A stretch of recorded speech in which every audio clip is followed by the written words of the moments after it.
Hello student, welcome back to my channel. আমি আজকে এসেছি ক্লাস 10 এর চলতরিতের একটি ইম্পর্টেন্ট সেকেন্ড ইউনিট টেস্টের জন্য ইম্পর্টেন্ট একটা কোশ্চেন নিয়ে আছে। 6 ওহম রোধ বিশিষ্ট একটি পরিবাহীকে টেনে দ্বিগুণ করা হলে রোধের কি পরিবর্তন হবে। তাহলে আমরা জানি কোনো পরিবাহীর দৈর্ঘ্য যত বাড়বে তার রোধ তত বাড়বে। তো প্রাথমিক অবস্থায় দৈর্ঘ্য ছিল ধরি L1, তাকে শুধু টেনে কি করা হয়েছে, দ্বিগুণ করা হয়েছে। কি করা হয়েছে? দ্বিগুণ। তাহলে আগে ছিল আমি ধরেছি L1, তাহলে এখন নিশ্চয় হবে কি 2L1। তো যেহেতু একই উপাদানের তৈরি, শুধু টেনে দ্বিগুণ করা আছে, তাহলে কি হবে, ওটাকে টেনে যেহেতু দ্বিগুণ করা আছে তাহলে শুধুমাত্র তার রোধের পরিবর্তন হবে এবং রোধাঙ্ক সেম, রোধাঙ্কটা রো। আর আমরা অঙ্কটা করব এই সূত্র ধরে, R equal to rho into L by A. L যেখানে হচ্ছে দৈর্ঘ্য, রো হচ্ছে উপাদানের রোধাঙ্ক এবং এটা হচ্ছে প্রস্থচ্ছেদের ক্ষেত্রফল। তো আমি সাপোজ ধরলাম প্রাথমিক অবস্থায় ছিল L1, তাহলে তার যে আয়তনটা, মোট তারের যে আয়তন, সে আয়তনটা কি হবে না, প্রস্থচ্ছেদের ক্ষেত্রফল ধরবো A1। এটা যেহেতু টেনে দ্বিগুণ করা আছে তাহলে প্রস্থচ্ছেদের ক্ষেত্রফল কমে যাবে, তাহলে এটা হবে ধরলাম A2। কিন্তু যদি একটি তারকে টেনে শুধুমাত্র দ্বিগুণ করা যায় তাহলে হয়তো তার প্রস্থচ্ছেদের ক্ষেত্রফল কম বেশি হতে পারে, কিন্তু তাদের আয়তন যদি মেজার করি তাহলে কি হবে, আয়তনটা সেম হবে। তাহলে এর আয়তন কত হবে?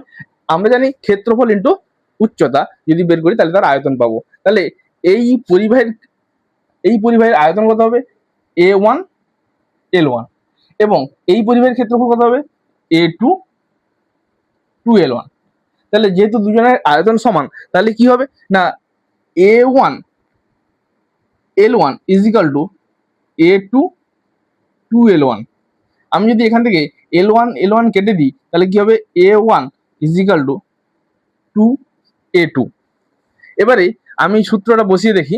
তাহলে যে ধরি প্রথমে তার পরিবাহীর রোধ ছিল R1 বাই R2 যদি করি, তাহলে কি হবে, এখানেও row into L1 by A1 by row into L2 by A2। আচ্ছা, L2টা কি?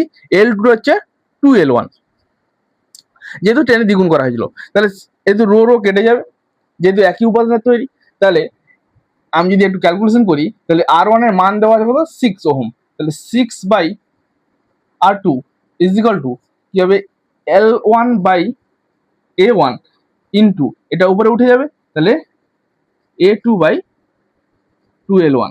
কেন 2L1? কারণ হচ্ছে L2 জায়গায় তার মানটা বসাবো।